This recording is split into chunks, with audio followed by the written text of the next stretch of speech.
Western capitals are facing sharp rebuke from Moscow after a wave of Ukrainian attacks struck deep into Russian territory, hitting military airfields and the key rail and road link to occupied Crimea.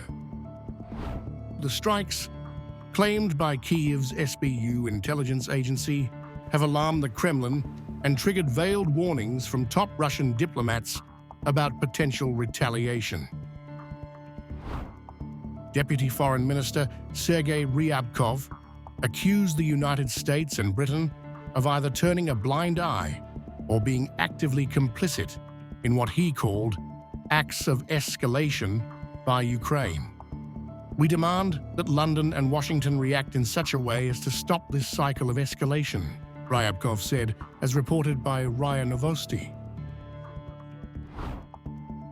In a chilling remark that left open the prospect of reprisal, Ryabkov added that he was not in a position to voice what Russia's response might be, leaving observers bracing for what could come next.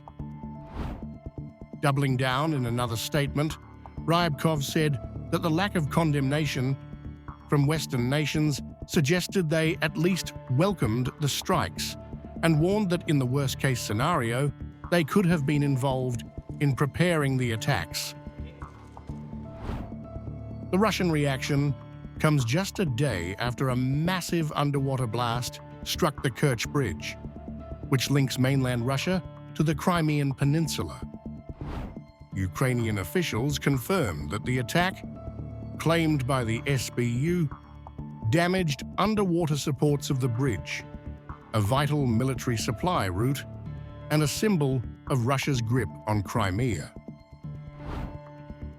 That blast came shortly after a sophisticated drone assault on Russia's strategic bomber fleet near Moscow, compounding tensions in the latest phase of the war.